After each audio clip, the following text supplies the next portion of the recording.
સાવિત્રી છે. જે સાવિત્રી છે તે ગાયત્રી છે.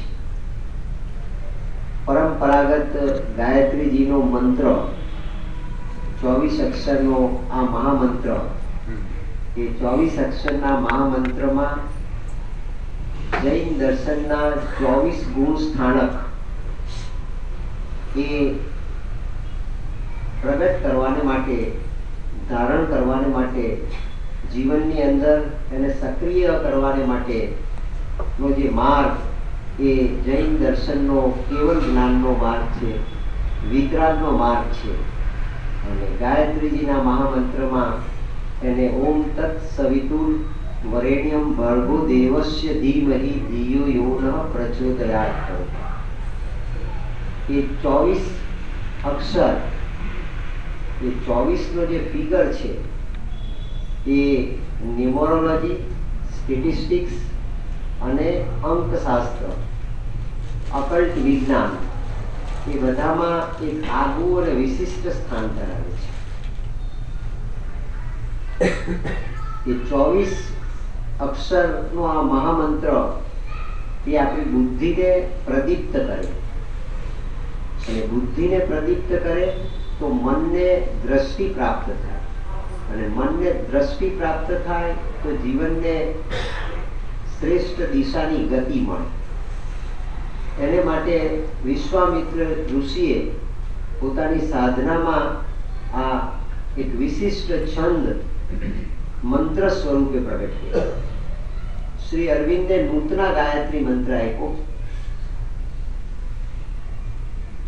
પૃથ્વીનો પ્રલય થાય નહીં અને પૃથ્વીને સ્વર્ગની પ્રાપ્તિ થયાનો અહેસાસ થાય, માનવના પિંડને નવા ચોથા ડાયમેન્શનનો અનુભવ થાય, માનવનો પિંડ એ પરમાત્માની દીધેલી એક વિશિષ્ટ પ્રકારની વરદાતા આકૃતિ છે. એને પરમાત્માની દિવ્યતાનું ડાયમેન્શન પણ પૃથ્વીના જીવનમાં જીવતા જીવતા થાય અને આત્માનું શાસન એ જીવનમાં પ્રસ્થાપિત થાય, એ માટે શ્રી અરવિંદે એક નૂતના ગાયત્રી મંત્ર લીધો. ઓમ તત્ સવિતુર વરમ રૂપમ જ્યોતિ પરસ્ય ધીમહિ યન્નઃ સત્યેન દીપેત.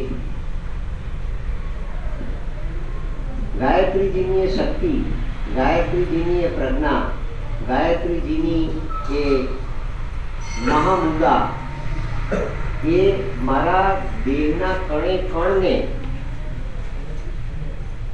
પરમ સત્યથી, પરમ પ્રકાશથી, પરમ ગતિથી, પરમ આનંદથી પ્રદીપ્ત કરે. Transformation of physical being, transformation of body, transformation of human matter, આ પ્રયોગ એ વેદાંતની ઉપરની યાત્રા છે. વેદાંતમાં સ્વરાટ, સમ્રાટ અને વિરાટ, સ્વપ્ન, સુષુપ્તિ અને તુર્યાની અવસ્થાઓ બતાવવામાં આવી. આ તુર્યાતીતની અવસ્થા છે, જેને વેદાંતના ઋષિ મુનિઓએ ન ઇતિ ન ઇતિ ન ઇતિ કહ્યું. આનાથી પણ આગળ, આનાથી પણ આગળ, આનાથી પણ આગળ. ઋષિ મુનિઓએ જોયેલી રૂત ચેતના વેદાંતમાં પરમાત્માની વ્યાખ્યા કરવામાં આવી કે પરમાત્મા કેવો છે. પરમાત્મા ઋતમ, સત્યમ, બૃહત, 3 શબ્દ વાપરવામાં આવ્યા. શ્રી અરવિંદે ઋતમ, સત્યમ, બૃહત નું અંગ્રેજી ભાષામાં ટ્રાન્સલેશન કરીને એ અનુભૂતિને વેદાંતના સિક્રેટ તરીકે પોતાની 50 વર્ષની સાધના દરમિયાન આત્મસાત થઈ, જેને શ્રી અરવિંદે અતિમનસ કહ્યું, ટ્રુથ કોન્શિયસનેસ ઇન ટોટાલિટી. અને ટ્રુથ કોન્શિયસનેસ ઇન ટોટાલિટીનું અવતરણ એ માનવ આકૃતિ ઉપર, માનવ પિંડ ઉપર, માનવના દેહ ઉપર પ્રગટ થાય, અવતરે, એને યોગ ઓફ ડિસેન્ટ કહે. શ્રી અરવિંદનો યોગ એ યોગ ઓફ એસેન્ટ છે અને માતાજીનો યોગ એ યોગ ઓફ ડિસેન્ટ છે. આ યોગ ઓફ એસેન્ટની યાત્રા એ મનથી ઉપર ઉઠવાની યાત્રા છે, મનથી મનસાતીતની યાત્રા છે. અને મનથી મનસાતીતની આ યાત્રા એ સંલિપ પાથ છે. શ્રી અરવિંદે એસેન્ટ અને ડિસેન્ટનું સિન્થેસિસ કહ્યું, અને વિજ્ઞાન જેને ફિઝિક્સ જેને 3 ડાયમેન્શનલ રિયાલિટીઝ કહે છે, આપણી આકૃતિને 3 ડાયમેન્શન પ્રાપ્ત થયા છે. નિરંજન નિરાકાર પરમાત્મામાંથી પ્રગટ થયેલું બ્રહ્માંડ, અને બ્રહ્માંડમાં પ્રગટ થયેલી આ ટનબંધી માટી, અને માટી એવી કે જે માટીમાંથી સોનું પેદા થાય, જસત પેદા થાય, રૂપું પેદા થાય, નિકલ પેદા થાય, ચાંદી પેદા થાય, કોલસો પેદા થાય, ડાયમંડ પેદા થાય, અને જે માટીનો સૌથી મોટો ચમત્કાર કે એમાંથી માનવ પેદા થાય. અને આવી માટી આજ દિન સુધી જગતની અંદર કોઈ વિજ્ઞાનની લેબોરેટરીએ 100 ગ્રામ માટી બનાવી નથી. એનું ટ્રાન્સફિગરેશન થાય છે ઉત્ક્રાંતિ. એક જન્મ જાય, પછી બીજો જન્મ, બીજા પછી ત્રીજો. એમાં દેહની આકૃતિ બદલાય. આપણે પશુ યોની, પક્ષી યોની, કીટક યોની, ભ્રમર યોની, વાંદરામાંથી માનવની યોનીમાં આવ્યા, અને માનવની યોનીમાં પણ એવા અનેક જન્મો વિતાવ્યા, અને અનેક જન્મો વિતાવ્યા પછી આપણને આ જન્મમાં આધ્યાત્મિક બનવાને માટેનો અવસર પ્રાપ્ત થયો. મહાવીર સ્વામી ભગવાને 12 જન્મ માનવના વિતાવ્યા પછી એમને કેવલ જ્ઞાનની અવસ્થા પ્રાપ્ત થઈ. સહયોગી અને અયોગી કેવલીની અવસ્થા પ્રાપ્ત થઈ ત્યારે એક ક્ષણ એવી શાશ્વતીની એમને અનુભવવા મળી કે જે ક્ષણમાં એમણે દેશના આપી. શ્રી અરવિંદે દેશનાની એક ક્ષણને આયુષ્યની અંદર રૂપાંતરિત કરવાને માટે આ અતિ મનસ્ની શક્તિને પૃથ્વીને પાટલે અવતરિત કરી. આપણો ટાઈમ એ ટાઈમલેસ બની જાય. આપણા ટાઈમને જંક્શનની પ્રાપ્તિ થાય.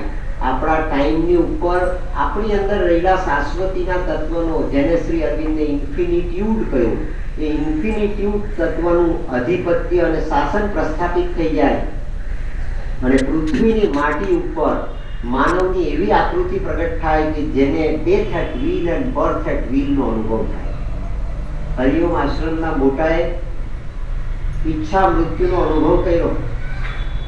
એમણે એલેન્ટિકના માલિક રમણભાઈને પત્ર લખીને કહ્યું કે હું આપને ત્યાં મરવા આવવાનો છું. રંગ અવધૂત બાપજીએ નારેશ્વરમાં મોદી કાકાને કહ્યું કે મોદી ચાલ મારી સાથે, હું હરિદ્વાર જાઉં છું. મોદી કાકા કહે કે એકાઉન્ટ લખવાના છે, ઓડિટ કરાવવાનું છે, હું બાપજી પછી આવીશ. બીજી વખત કહ્યું કે મોદી ચાલ મારી સાથે,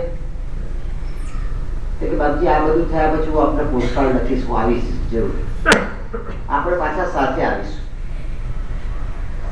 છેક જતી વખતની છેલ્લી મોમેન્ટે કહ્યું કે મોદી ચાલ મારી સાથે, બાપજી હું આવીશ, મેં આપને કહ્યું ને તે પ્રમાણે હું આ બધું પતાવીને જરૂર આવીશ. જતા જતા બાપજી બોલ્યા હરિદ્વાર ગયેલો કોઈ પાછો આવે?